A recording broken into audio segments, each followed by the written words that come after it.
is to take paid ads and funnel them back into like organic communities, because maybe they're curious now, but they're not ready to buy. But then if you know they're going to be, or if you think they're going to be ready down the road, funneling them into one of those can be great. So I like to run, after they're in the website, retarget them, but then funnel them to my LinkedIn newsletter or your own newsletter.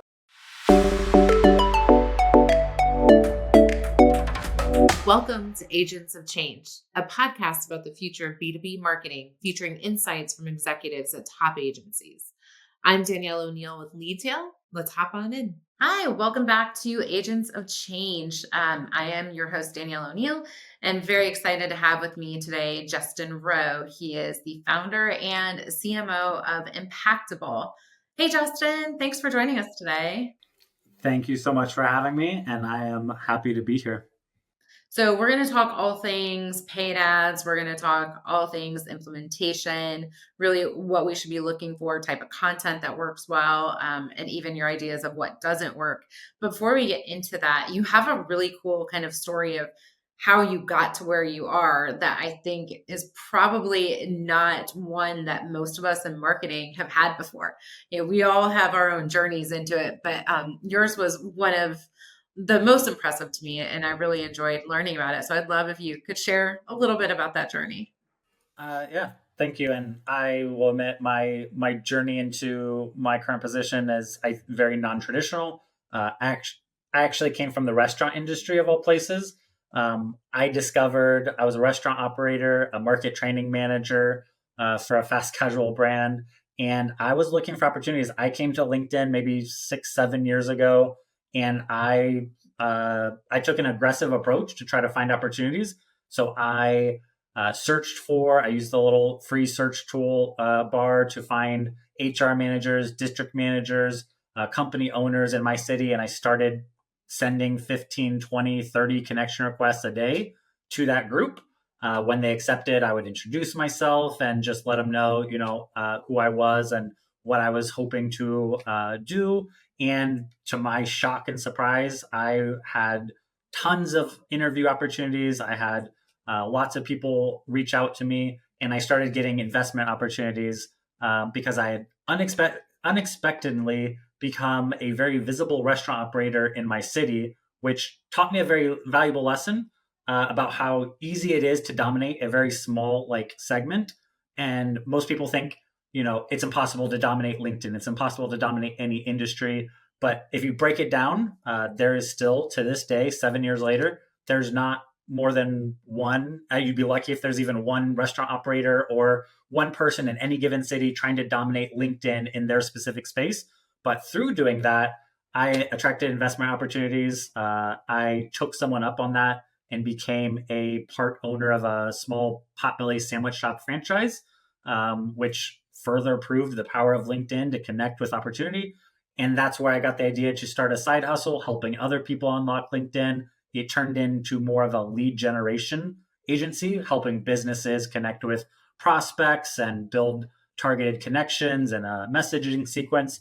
That grew to about 200 clients. We had just hit about our first 100K a month in revenue when that business was acquired. The majority of that was acquired from me. And then we pivoted from there into a LinkedIn ads agency away from the lead gen space.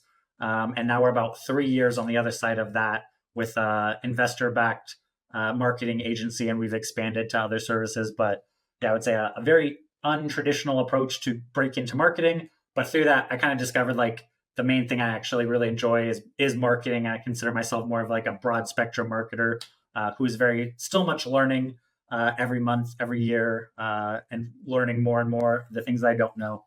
As you know, and kind of we've talked about, a lot of the organizations that we work with, particularly here at Leadtail, tend to be these B2B tech companies. So we're talking companies that have a very long sales cycle, 12 to 24 months in some of these cases.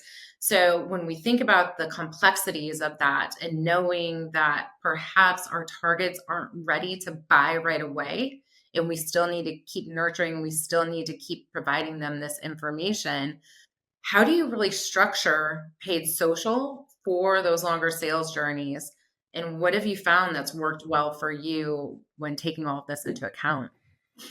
Yeah, and that's that's a really good question, and we see that a lot. There's only so many people that are in market, and paid search does a decent job of trying to capture that.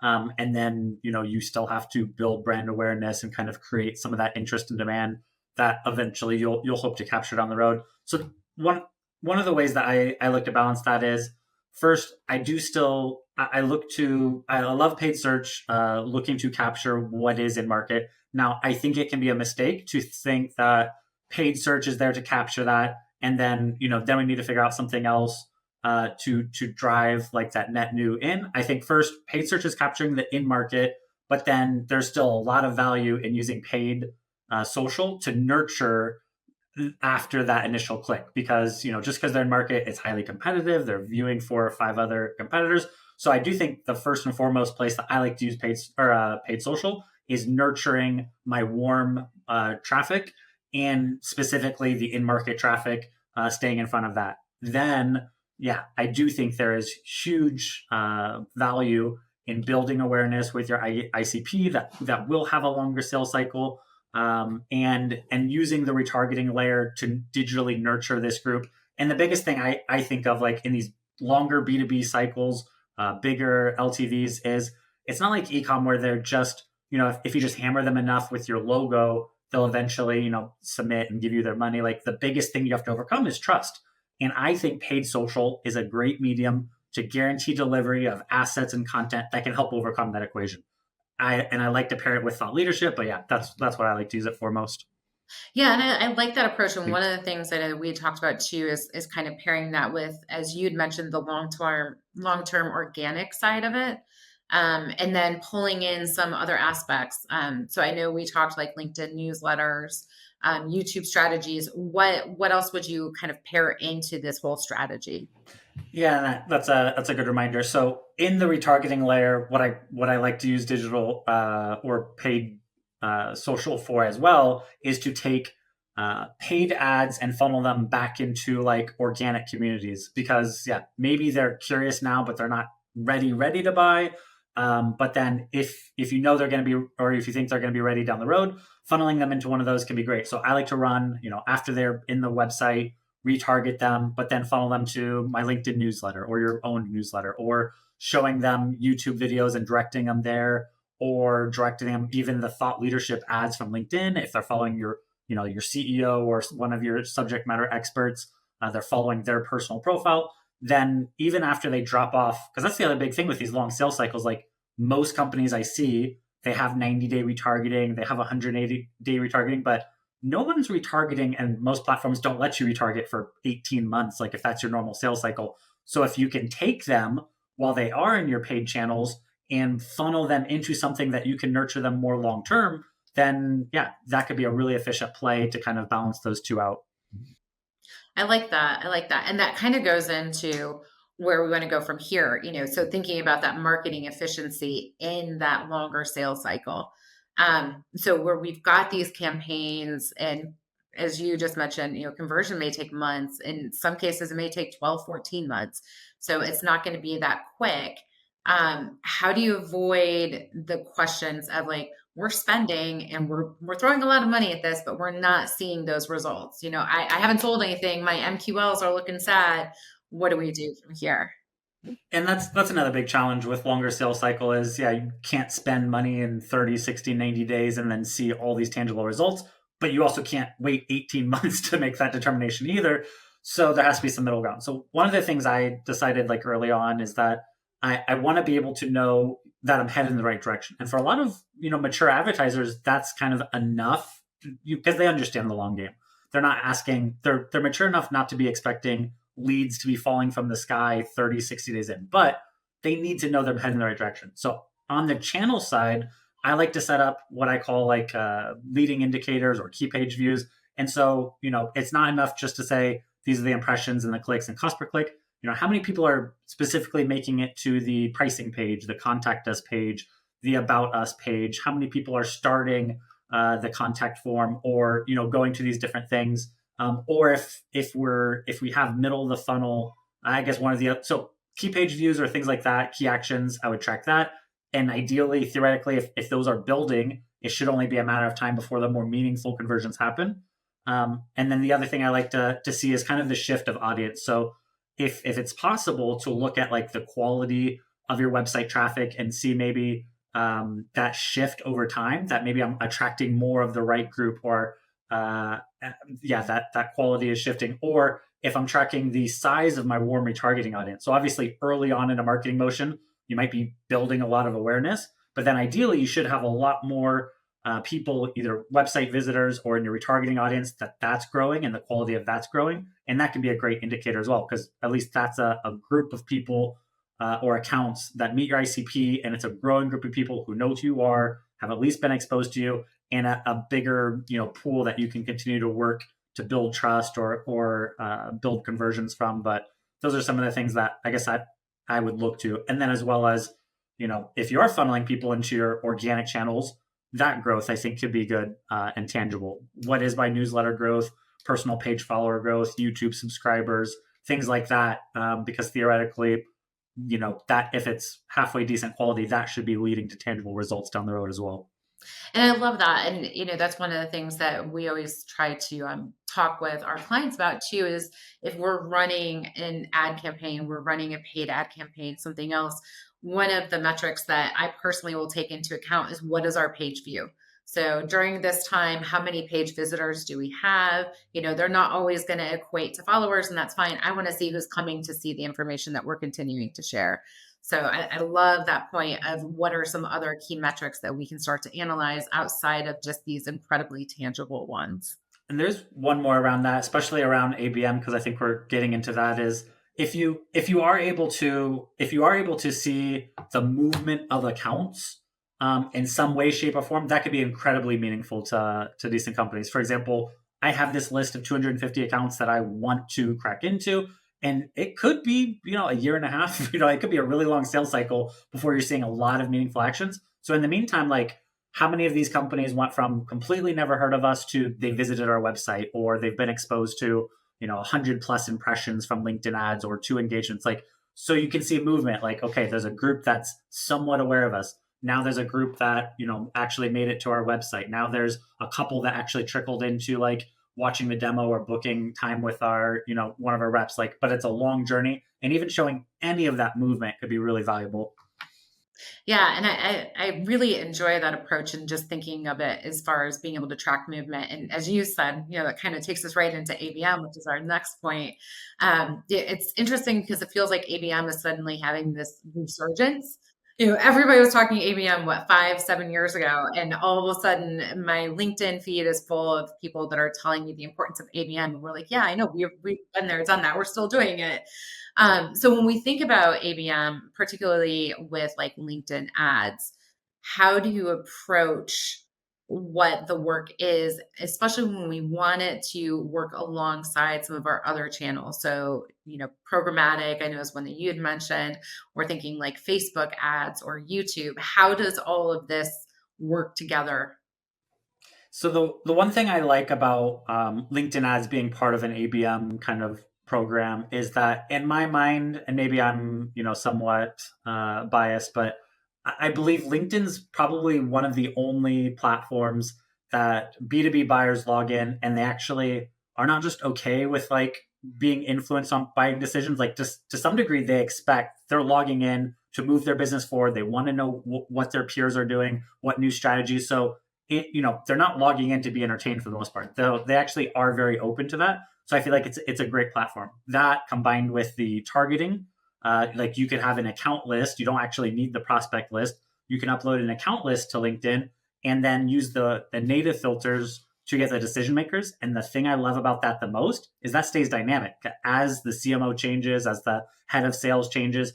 If you're using account upload plus LinkedIn demographic filters, that stays accurate. Whereas if you just have a prospect list, that degrades in quality over time. So I think those are a couple of reasons why LinkedIn fits in. And then so what I would say is, as much as I love LinkedIn, the reality is if you do own the prospect list, LinkedIn isn't going to be the platform where many are most active. So while I do believe it's a great layer to be in there, I see the value of going to programmatic, going to Facebook when you own the audience list, because then you're not compromising quality or trying to rely on their native filters, but you have a better opportunity of maybe reaching them where they're more active, but then you're interrupting, what they're there for to do, which is not being influenced on B2B buying decisions. So it's kind of a trade-off, but that's kind of how I see that blending together, I guess. Yeah, I like that. And just the fact of, you brought up a really good point, the owned audience list. That's a huge part of this. And then being able to think about what are you doing with that. And it feels like that goes back to the conversation we just had 5 minutes ago. You've got this list, we've got this lengthy sales cycle. How do we ensure that we're getting them where they are? We're giving them the information that they need to make that informed buying decision and starting to build trust with the brands. So I know one thing that you had mentioned too was just being able to push to these multi-channel marketing, and then also really enriching them and enriching the information that you provide to them. So thinking about that, do you take different content pieces? How would you suggest? Are we going to provide them one piece of information on LinkedIn, YouTube? We want them to hear the second part of the story, and then Facebook the third, or how do you break that all up? Yeah, I do like the idea of like sequential or sort of, but it's more, I guess, just having, in my mind, that I like to take the reasons that they're logging into the platforms and maybe trying to pair it to that. So for LinkedIn, I do think, yeah, it should be, I think that's a perfect avenue for this thought leadership or expert driven kind of insights that they're probably looking for. I do think, Facebook could be a mixture of that, but also have some more room for creativity. They're likely there to get away from work and be entertained. But if they see your brand and they see it paired with, so I'd be more apt to use, maybe some more, some more creative license there. Whereas if I take it all the way to Reddit, I might be using some memes or some more like, snarky approaches. Like, so I would pair to that. And then programmatic, like, I don't necessarily have like a separate strategy for that because it could be shown like all different places. I like to use the native video and the native images, so it's like embedded on the websites that they're there. And I like to use a mix of kind of promotional. That is kind of one of the channels. I feel like my main goal is to keep the awareness there, maybe stay in front of them, and I feel like I have less opportunity to maybe build trust through those. So I kind of take more of programmatic as more of awareness, and then the other platforms I try to match maybe why they're logging on with what kind of messaging I can share that might make sense with that. I really like that approach. And I love the idea of just, thinking about the platform and having fun with the platform. That's one thing that I'm very excited to see more and more B2B brands heading towards that way, not taking themselves so seriously, and then also being very platform forward when thinking about the content that they're sharing. And I think to your point about, ABM resurfacing and even, when people are talking about demand gen movement and how it's, is this just like good old branding being repackaged? I think part of it is, and I could admit I'm probably part of the problem in some of these is like I came from a different industry. I come into marketing, and I think there's a wave of people who are making a lot of noise on LinkedIn or on these platforms about marketing who haven't actually been in the industry for as long. So like everything's fresh and new, and it has a different name, but it's not necessarily new. And I see that from my own business. Like early on, we had a productized service. We were servicing a lot of smaller and immature companies, and my maybe less mature view and approach to marketing was perfect for that. And as we've moved up market, maturing our views, maturing our strategies that we use for clients, and then I'm realizing, yeah, some of that, like the things that were new and shiny, and I hadn't thought about it that way before, like aren't necessarily new and shiny. Like there's different mediums and different ways, and things are easier, or you can get different information now. But yeah, some of these core principles are not so new, just being repackaged, I guess. But I love the idea of, what's old is new again. And, marketing is so cyclical in that sense that we can always come back to, okay, what was working 5 years ago? Let's see how we can kind of refresh it. And one of those trends that we're starting to see with that too is this whole thought leadership. We have multiple conversations of getting your executives online, and how do we get them? How do we get them to share the brand messaging and not coming from the brand handle, because we know people really want to hear and learn from people. And so that whole thought leadership piece, particularly from a brand's exec, can help kind of drive that a little bit well. So how do you position those ads, and what have you seen that's worked well when thinking about how can we drive those thought leadership ads from our executive team to really work coherently and alongside of what we've got for the brand? And yeah, I agree. That's one of those things where these thought leadership or subject matter experts, like that's not anything new. The one thing I would say is new is it is now easier than ever to surface and to push forward thought leaders from a company. Like the amount of tools and whatnot, like it was so easy. And that was one of the things, like for me as a freelancer turned agency turned whatever, is that I did a lot of the stuff myself because it's never been easier than it is now. But the way I like to think about it is, I like to think about what kind of content is good at different like stages of the funnel, and kind of make sure that those elements are present throughout like the client's journey. So from my perspective, thought leadership can be used as like an initial, if that was their first initial interaction with your brand. But I think that's not always, it's not the best first look. I believe thought leadership is best served, after you've kind of identified that they have a need, that they're open to maybe a solution, they visited your website, to overcoming the trust and credibility factor after that, which is probably the biggest threshold of them actually parting with their money and partnering with you. I think thought leadership can do a great job with that side. So on the retargeting side, I like to think of things as like, what kind of content can I create that they're aware of who I am and what I do, but they don't trust us yet. So giving the playbook away, describing exactly what you do for clients, showing your process, your frameworks, third-party validation. So even interviews like this, I think are great, because it's one thing if I come on as a talking head and like I'm the LinkedIn ads expert, but if I'm invited on here and you say I'm a LinkedIn ads expert, that's 5 times more, Who's targeting, credibility. right? So like those kind of things, and then the resources or the how to's. So I like to think of it in those terms. And then I think one thing that put it kind of clarified it in my mind would be, if a good fit prospect visits your website and then you could guarantee that they will see 15 pieces of content over the next 90 days that hopefully change the equation in their mind of them trusting or wanting to work with you, what would that be?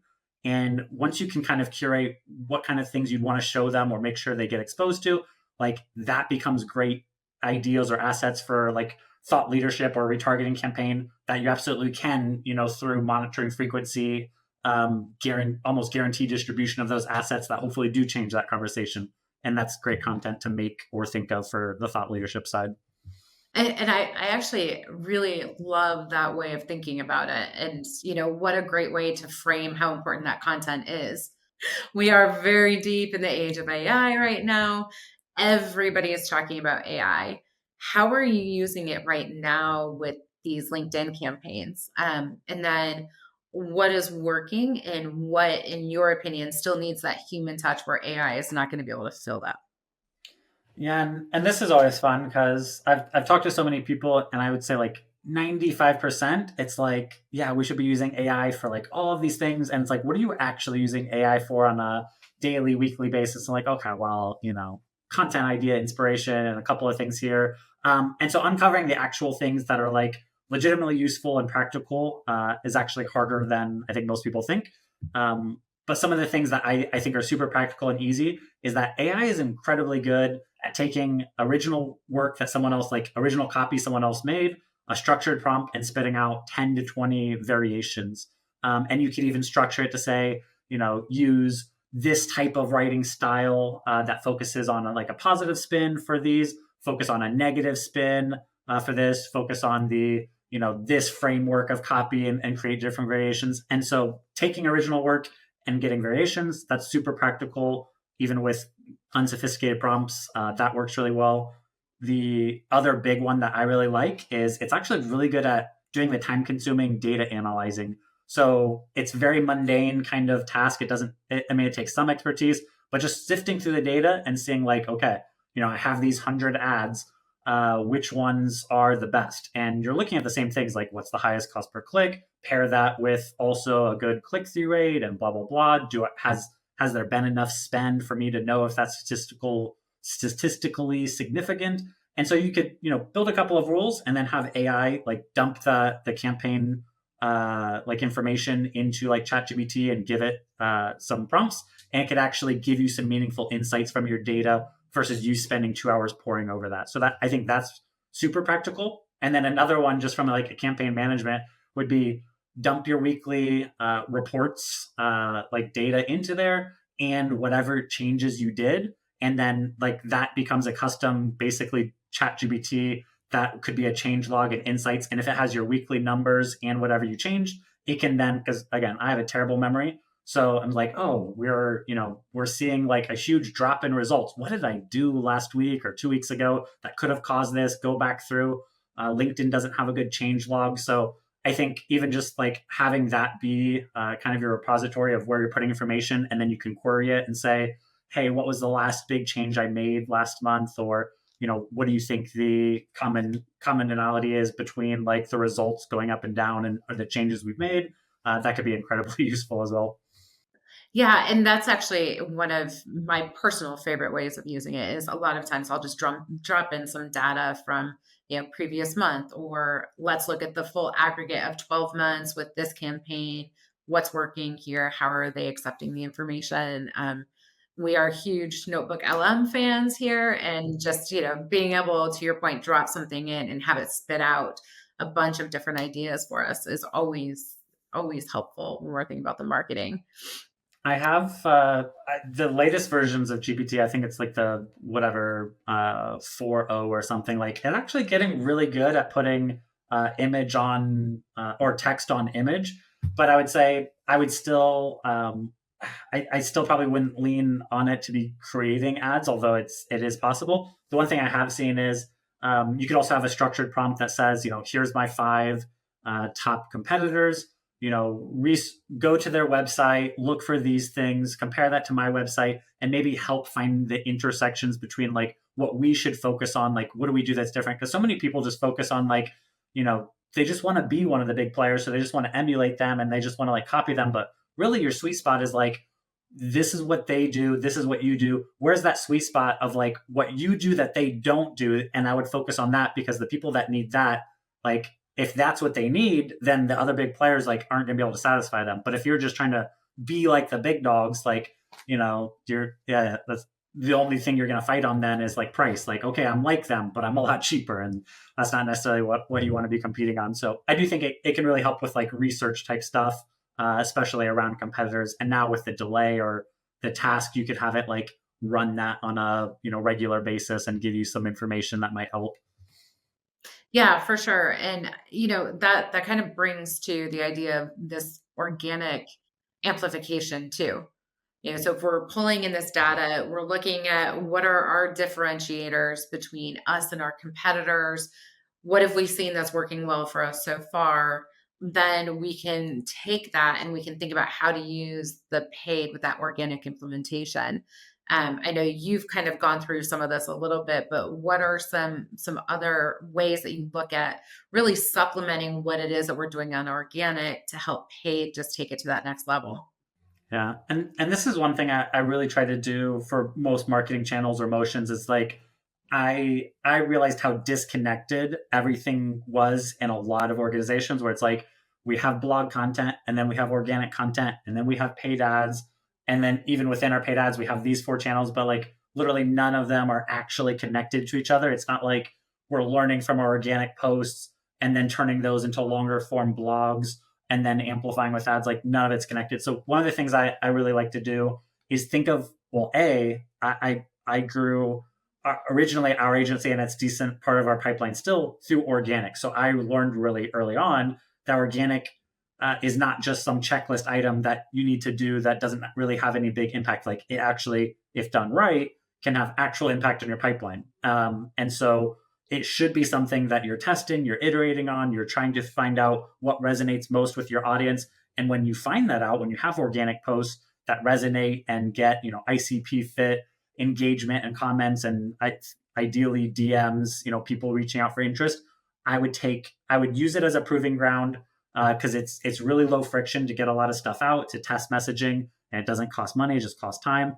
And then find what's working and then pull those into and amplify with ads. And the LinkedIn thought leader ads is like great because you don't just have to take the idea and then now create an ad. You can literally just sponsor that post that performed well with all the likes, comments, and shares already attached, so it has seasoned social proof, and amplify with ads.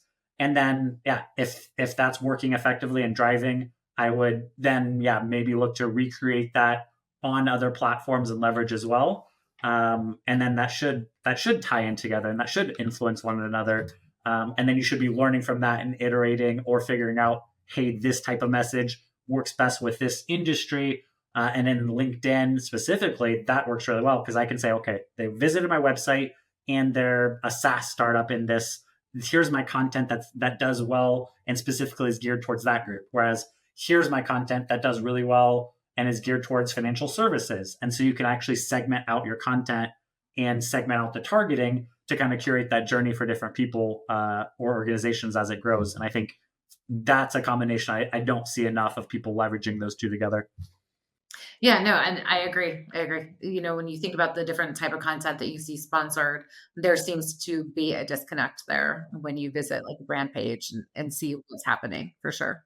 And a lot of those, like, you just know, like, that, or I would just assume, and sometimes I've clicked into the page to verify, but it's like they haven't been posting organically. They like the idea of thought leadership ads. So, like, that post or those 5 posts that they're sponsoring are the only posts from that person's page. And so, yeah, I mean, theoretically, like, I believe that still does better than just a normal, like, ad, but it's not quite hitting the mark of, like, yeah, getting the full combination because everything else being the same, the exact image, the exact text coming from a personal profile versus company, the personal profile will outperform. But then, yeah, you're kind of missing some of that information of like what could actually be successfully organically because it actually has to be a little better than a normal like ad. Yeah. Well, and it also misses the mark on being able to create that awareness outside of ad campaigns while also kind of creating a community within it. Is you have this great 90-day implementation plan. So would just love if we don't have to get into the deep roots of each piece of this, but would love if you could just go over what your 90-day implementation plan looks like when you're thinking about start to finish on this. So yeah, I had created this kind of around the idea of, yeah, what would that actually look like? What steps do you need to go to have a healthy organic, to amplify with ads, and for this to be something that has a continuous loop. So in my mind, first, I do think you would kind of establish what content you should be posting. And I have kind of like this framework around, yeah, what kind of content is good for first touch awareness? Because I think that's really important, like what someone's first impression of yours. Like you can't just start with like how-to videos sometimes or deep like niche expertise because if they don't know who you are, what you do, like what you're selling, like that's out of context. So I like the first touch being more like just initial awareness or more promotional, but establishing the different things that you should be creating content on, starting that motion and analyzing the results. So I would say the first 30 days for a lot of people, like, yeah, just figure out what you should be posting, start posting those, start understanding, what's working, what's not working, give it some time. And then in the next 30 days, I'd be analyzing what's working. And I would be kind of refining those, taking my top performing posts from there. And I would start transforming that over into like the paid ad side to amplify. And then it continues. So I'm still pushing out more organic content. I'm still learning. I'm still taking those top ones and amplifying with ads. And then the next 30 days, so probably I guess up until 90. Once I have those assets into ads, I'm starting to see and verify what's working as like paid ads as well. I would start to see where my audiences are growing the most. So is there specific industry that I'm getting more traction with? Because the best thing I think about the paid ad side is I get guaranteed delivery to a specific targeting group, but then I get more information on who's engaging with that versus what I might get with organic. So then if I see that my actual conversions or key leading indicators are more specifically to financial service or SaaS or something else, that will help influence what I should probably be making more content around, more specific, that then will probably do better then get amplified, and then retargeting, I can start segmenting out, that content, like I said, and then I would start to funnel those people through that content into my own channels, newsletters, YouTube, and then it just continues kind of a cycle of learning, creating, amplifying, and going around like that. And then we start it all over again. Yeah, it's a never-ending process. Continuous circle. Yeah, pretty much. Absolutely. Well, Justin, this is all such great information, and we really appreciate it. I know everybody has their eye on LinkedIn ads and thinking about how we can use it to really amplify. So very informative and very helpful discussion. We really appreciate your time. Thank you so much. I had fun.